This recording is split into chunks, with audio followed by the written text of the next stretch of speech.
तो चलिएगा दोस्तों, स्वागत है आपका आपके अपनी YouTube चैनल CGPSC अड्डा में। मेरा नाम अजीत कुमार दास है। दोस्तों वीडियो आपके लिए बहुत ही ज़्यादा इंपॉर्टेंट होने वाला है, क्योंकि हाल फिलहाल में हमारे प्रदेश में कुछ ऐसे सिनेरियो वगैरह क्रिएट हुए हैं जिसकी वजह से देखिएगा वर्तमान में छात्र एक पर्टिकुलर कोड बहुत ज़्यादा कह रहे हैं कि देखिए, एक तरफ तो आप दूसरों को सही का पाठ पढ़ा रहे हैं, जबकि दूसरी तरफ खुद जो है गलती पे गलती किए जा रहे हैं। क्या है पूरा माजरा, इस वीडियो के बाद उसमें बात करने वाले हैं। प्लस बता दूं, व्यापम की तरफ से एक बहुत बड़ी अपडेट वगैरह निकल कर आ रही है, या फिर आप कह सकते हैं एक बहुत बड़ी गुड न्यूज़ वगैरह निकल कर आ रही है। प्लस देखिएगा, इनके द्वारा इसी हफ्ते के अंदर 550 प्लस पदों पर एक बहुत बड़ी भर्ती जो है जारी होने वाली है। इस पर हम चर्चाएं करेंगे। प्लस बता दूं, एक पर्टिकुलर मुद्दे पर या फिर कह लीजिए एक पर्टिकुलर वैकेंसी को लेकर माननीय न्यायालय की तरफ से हस्तक्षेप किया गया है, उस पर भी हम लोग बात करेंगे। प्लस बता दूं, CGPSC को जो है एक बहुत इंपॉर्टेंट मुद्दे पर कुछ स्पष्टीकरण वगैरह देना पड़ा है, इस पर भी बात करने वाला। लास्ट में देखिएगा, अब जो है तत्काल तुरंत 400 पदों पर जो यहाँ पर ताबड़तोड़ भर्तियां वगैरह होने वाली है, उस पर भी हम लोग बात करेंगे। तो आप इस वीडियो पर लास्ट तक जरूर बने रहेगा, तभी आप चीज़ों को समझ पाएंगे। तो चलिए दोस्तों, समस्त बहुत इंपॉर्टेंट मुद्दों पर डिस्कशन वगैरह स्टार्ट करते हैं। साइड में देखिए कुछ ऑफिशियल नोटिफिकेशन मैं आपको शो करते हुए चलूंगा और उसके माध्यम से चर्चा को आगे बढ़ाने वाला हूँ। जो पहला मोस्ट इंपॉर्टेंट अपडेट है, साइड में देखिएगा, इससे संबंधित ऑफिशियल नोटिफिकेशन वगैरह ओपन हो गए हैं, जो कि संबंधित है लाइवलीहुड कॉलेज सलका बैकुंठपुर छत्तीसगढ़ से। दरअसल देखिएगा, इनके द्वारा 23 सितंबर 2023 यानी कि आज ही के डेट में, दरअसल देखिएगा ये अपडेट भी थोड़ा समय पहले ही आया, तो मैं आपको आज ही बता रहा हूँ। देखिएगा, सुबह के 11 बजे से शाम के 4 बजे तक लाइवलीहुड कॉलेज परिसर में प्लेसमेंट कैंप के माध्यम से लगभग 400 पदों पर जो यहाँ पर ताबड़तोड़ भर्तियाँ वगैरह होने वाली है, जिसमें देखिएगा आपके सभी मनपसंद पदों को शामिल किया गया है। एग्जाम्पल के तौर पर बता देता हूँ, मैनेजर का पोस्ट है, असिस्टेंट ब्रांच हेड का पोस्ट है, कस्टमर रिलेशनशिप ऑफिसर का पोस्ट है, अन्य बहुत सारे पोस्ट मेंशन किए गए हैं। तो देखिएगा, बिल्कुल इस पर्टिकुलर प्लेसमेंट कैंप का हिस्सा बनिए, क्योंकि पदों की संख्या भी अच्छी खासी है। अपनी अच्छा प्राइवेट जॉब जरूर सुनिश्चित कर लीजिएगा, ताकि ऑफिशियल नोटिफिकेशन वगैरह सब कुछ मैं हमारे टेलीग्राम ग्रुप में साझा कर देता हूँ, आप जाके इसे चेकआउट कर सकते हैं। अब चलिएगा दोस्तों, जो सेकंड और मोस्ट इंपॉर्टेंट अपडेट है, जिसके लिए बहुत सारे साथी जो इस पर्टिकुलर वीडियो पर आए हैं, इस पर भी हम चर्चाएं वगैरह कर लेते हैं। साइड में देखिएगा, इससे संबंधित जो न्यूज़पेपर कटिंग वगैरह है, इसको मैंने ओपन करके रखा है, जो कि संबंधित है Chhattisgarh police SI platoon commander सूबेदार भर्ती से। दरअसल देखिएगा, इस मामले में एक साथ कई याचिकाओं पर सुनवाई करते हुए, यानी कि कल डेट में सुनवाई हो रही थी, करते हुए देखिएगा, एक तरफ माननीय बिलासपुर हाईकोर्ट ने प्रतिवादी, यानी कि प्रतिवादी यहाँ पे कौन है, जो देखिएगा राज्य की ओर से प्रस्तुत हुए थे कोर्ट में, देखिएगा उनको जवाब दाखिल करने हेतु 3 सप्ताह का समय दिया है, क्योंकि इनके द्वारा देखिएगा कुछ याचिकाओं पर अब तक जो है जवाब नहीं दाखिल किया गया, इसके लिए इनको 3 हफ्ते का समय दिया है।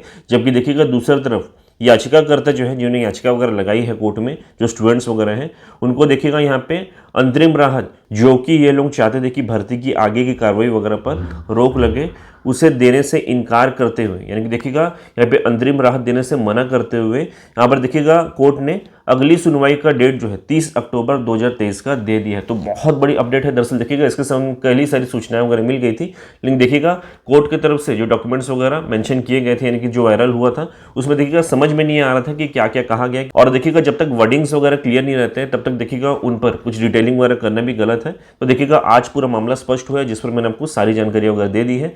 बाकी देखिएगा, न्यूज़पेपर कटिंग को मैं हमारे टेलीग्राम ग्रुप में साझा कर दूंगा, आप जाके इसे चेकआउट कर सकते हैं। अब चलिएगा दोस्तों, जो तीसरा और मोस्ट इंपॉर्टेंट मुद्दा है, जो कि देखिएगा कल से काफी ज्यादा वायरल है, जिस पर कल शाम तक जो है स्पष्टीकरण वगैरह आए हैं, उस पर हम लोग चर्चा कर लेते हैं। साइड में देखिएगा, इससे संबंधित जो CGPSC की तरफ से स्पष्टीकरण वगैरह दिया गया है, उस पर मैं बात कर रहा हूँ। दरअसल संबंधित है CGPSC मेंस एग्जाम में OBC वर्ग से 719 नंबर पाने वाले छात्र को इंटरव्यू हेतु कॉल किया गया था, जबकि देखिएगा उसी वर्ग से 771.5 नंबर पाने वाले छात्र को इंटरव्यू हेतु डिस्क्वालीफाई वगैरह कर दिए गए थे। इस पूरे मामले पर देखिएगा CGPSC ने कुछ स्पष्टीकरण वगैरह जारी किया है। दरअसल देखिए, कल के डेट में CGPSC द्वारा इस पर्टिकुलर स्पष्टीकरण को जारी करते हुए कहा गया है कि CGPSC के निम्नलिखित नियमानुसार निर्धारित स्थान के अलावा आप कहीं पर भी, यानी कि जो आपको आंसर शीट वगैरह मिलता है, उस पर कहीं पर भी कोई भी अक्षर, शब्द, वाक्य, धार्मिक चिन्ह आदि जो है आप नहीं लिख सकते हैं। साथ साथ देखिएगा, आगे ये भी कहा है कि आप नीले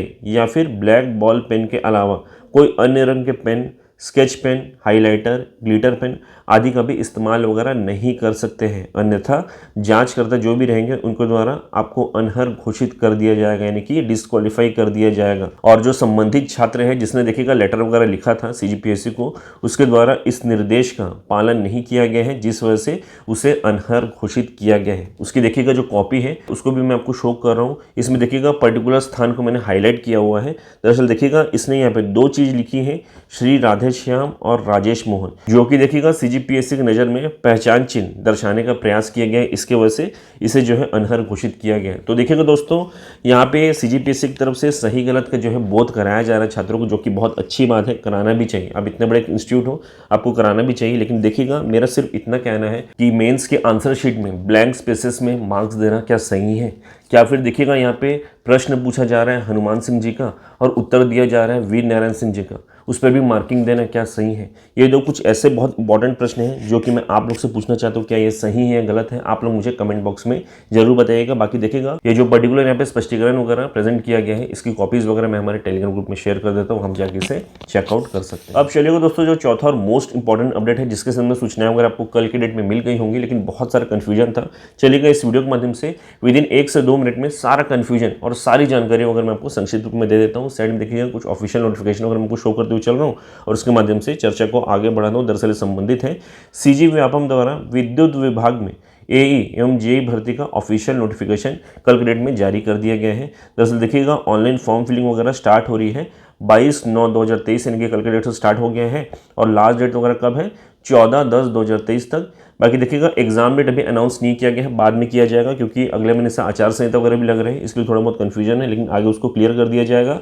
बाकी देखिएगा यहाँ पे एई इलेक्ट्रिकल के 52 पोस्ट वगैरह मेंशन किए गए हैं, जिसके लिए देखिएगा शैक्षणिक योग्यता आपको लगेगी इलेक्ट्रिकल या फिर इलेक्ट्रिकल एंड इलेक्ट्रॉनिक्स या फिर electrical and instrumentation engineering branch में बीई या फिर बीटेक या फिर बीएससी आपके पास होना चाहिए। इसके पश्चात देखिएगा जेई इलेक्ट्रिकल के 346 पोस्ट जो है मेंशन किए गए, बहुत बड़ी संख्या है, जिसके देखिएगा आपको शैक्षणिक योग्यता वगैरह इलेक्ट्रिकल या फिर इलेक्ट्रिकल एंड इलेक्ट्रॉनिक्स या फिर इलेक्ट्रिकल एंड इंस्ट्रूमेंटेशन में डिप्लोमा की आपकी डिग्री होनी चाहिए। इसके पश्चात जेई मैकेनिकल के लिए 2 पोस्ट है, जिसके देखिएगा मैकेनिकल या प्रोडक्शन इंजीनियरिंग ब्रांच में आपका डिप्लोमा वगैरह होना चाहिए। इसके पश्चात जेई सिविल के लिए 24 पोस्ट मेंशन किए गए हैं, जिसके देखिएगा सिविल इंजीनियरिंग ब्रांच में आपका डिप्लोमा वगैरह होना चाहिए। और लास्ट देखिएगा जेई इलेक्ट्रॉनिक्स के लिए 5 पोस्ट मेंशन किए गए, जिसके लिए आपके पास इलेक्ट्रॉनिक्स या फिर इलेक्ट्रॉनिक्स एंड टेलीकम्युनिकेशन या फिर electronics and instrumentation engineering branch में आपके पास डिप्लोमा वगैरह होनी चाहिए। बाकी देखिए दोस्तों, सिलेबस की अगर मैं बात करूं तो सभी में देखिएगा पार्ट 1 सभी के लिए कॉमन, यानी कि चाहे वो एई का पोस्ट हो या फिर जेई का पोस्ट हो, किसी भी फील्ड में देखिएगा वहाँ पे पार्ट 1 जो है यानी कि जीके एवं एप्टीट्यूड रीजनिंग वाला पार्ट जो है, जिसके लिए आपको 20 अंक मिलने हैं, वो सभी के लिए कॉमन है। जबकि देखिएगा पार्ट 2 जो है आपके पर्टिकुलर फील्ड से टेक्निकल के प्रश्न वगैरह पूछे जाएंगे। 80 मार्क्स आप लोग को यहाँ पे मिलने हैं, यानी कि मेजर वेटेज जो है टेक्निकल वाले पार्ट का ही है। बाकी देखिएगा पार्ट 1 जो है बहुत शॉर्ट वेटेज रखता है, 20 अंकों का वेटेज रखता है। तो देखिए जो टेक्निकल वाले छात्र हैं उन्हीं का यहाँ पे भला होने वाला है। जो नॉन टेक की तैयारी वगैरह कर रहे हैं, जो कि इंजीनियरिंग फील्ड से है, उनका देखिएगा यहाँ पे भला नहीं होगा, क्योंकि आपने तैयारी वगैरह ऑलरेडी छोड़ दी होगी। क्योंकि नॉन टेक का कर रहे हैं तो टेक्निकल तो छूट ही जाता है, तो आपका कुछ विशेष भला नहीं हो पाएगा, क्योंकि वेटेज बहुत ज़्यादा है टेक्निकल का। तो इसलिए सोच समझ कर फॉर्म भरिएगा। बाकी देखिएगा इसी प्रकार से पूरा सिलेबस वगैरह डिस्क्राइब किया गया है। बाकी देखिएगा दोस्तों, इसके बता दो यहाँ पे सारे ऑफिशियल नोटिफिकेशन वगैरह प्लस लिंक्स वगैरह सब कुछ मैंने ऑलरेडी हमारे टेलीग्राम ग्रुप में शेयर कर दिए हैं, आप जाके इसे चेकआउट कर सकते हैं। बाकी देखिएगा दोस्तों, बात यहीं पे खत्म नहीं होती है। बहुत सारे छात्र मुझसे पूछ रहे थे सर व्यापम की तरफ से आ गया और कौन कौन सा जो है ऑफिशियल नोटिफिकेशन वगैरह भर्तियों का जारी होगा। तो मैं बता दूं इसी हफ्ते, यानी कि आज लास्ट डे बचे इस हफ्ते का सैटरडे है, या फिर कह लीजिए मंडे के दिन तक देखिएगा व्यापम की तरफ से एक और बहुत इंपॉर्टेंट जो है भर्ती का ऑफिशियल नोटिफिकेशन वगैरह जारी होने वाला है, जो कि कृषि विभाग से संबंधित है। इसमें देखिएगा बहुत से पोस्ट वगैरह आने वाले हैं, जिसमें देखिएगा जो यहाँ पे सामान्य ग्रेजुएशन वाले छात्र हैं उनको भी थोड़ा बहुत मौका मिल सकता है, क्योंकि उनके लिए देखिए सहायक ग्रेड 3, डाटा एंट्री ऑपरेटर, वाहन चालक एवं चतुर्थ श्रेणी के कुछ पोस्ट वगैरह मेंशन होंगे। हालांकि मैं जानता हूँ देखिएगा आपके पास कुछ कंप्यूटर डिग्री वगैरह होनी चाहिए, लेकिन जो सामान्य ग्रेजुएशन वाले छात्र हैं उनके पास आजकल कुछ ना कुछ एक कंप्यूटर डिग्री रहती है, चाहे वो DCA हो या फिर कोपा हो, कुछ ना कुछ रखते हैं। तो देखिएगा आपके पास थोड़ा बहुत मौका यहाँ पे बनेगा। बाकी मेनली ये कृषि विभाग की पोस्ट रहेंगे, जिसमें देखिएगा सहायक सांख्यिकी अधिकारी, ग्रामीण विस्तार अधिकारी, सर्वेयर, प्रयोगशाला सहायक, अनुरेखक एवं स्टेनो वगैरह के पोस्ट वगैरह इसमें रहने वाले हैं। तो देखिएगा आगे चलकर एक और बहुत बड़ी जो है भर्ती वगैरह खुलने वाली है, तो उसके लिए भी तैयार रहिए। किसी भी समय इसका नोटिफिकेशन वगैरह आ सकता है, आज या फिर मंडे तक तो आ ही जाएगा, तो थोड़ा बहुत वेट कर लेते हैं। बाकी देखिएगा दोस्तों, इस वीडियो के माध्यम से मुख्य रूप से यही सब जानकारी है जो है मैं आप लोग के साथ साझा करना चाहता था। बाकी बता दूँ, यहाँ पर मैंने जितने भी स्लाइड्स वगैरह आपको शो किए हैं, यदि इनके PDF वगैरह प्राप्त करना चाहते हैं तो इसे आप हमारे टेलीग्राम ग्रुप में प्राप्त कर पाएंगे। और अगर आप हमारे टेलीग्राम के साथ नहीं जुड़े हुए हैं तो उसका लिंक आपको इस वीडियो के डिस्क्रिप्शन बॉक्स में मिल जाएगा, साथ साथ कमेंट बॉक्स में मिल जाएगा। तो जस्ट उस लिंक को क्लिक करिए, हमारे टेलीग्राम से जुड़ जाइए और इन समस्त वीडियोस को वहाँ पे आप डायरेक्टली प्राप्त कर पाएंगे। प्लस बताओ दोस्तों, आजकल मैं हमारे सारे अपडेट्स वगैरह सबसे पहले हमारे इस इंस्टाग्राम ग्रुप में पुट कर रहा हूँ, तो यहाँ भी आप जाकर जुड़ सकते हैं और सारे अपडेट्स वगैरह सबसे पहले यहाँ पर भी प्राप्त कर सकते हैं। तो दोस्तों, अगर वीडियो को पसंद है तो वीडियो को लाइक कर लीजिएगा, चैनल को सब्सक्राइब कर लीजिएगा और इस वीडियो को अधिक से अधिक साथियों के बीच में शेयर भी कर दीजिएगा ताकि उनको भी हेल्प हो सके। Thank you so much.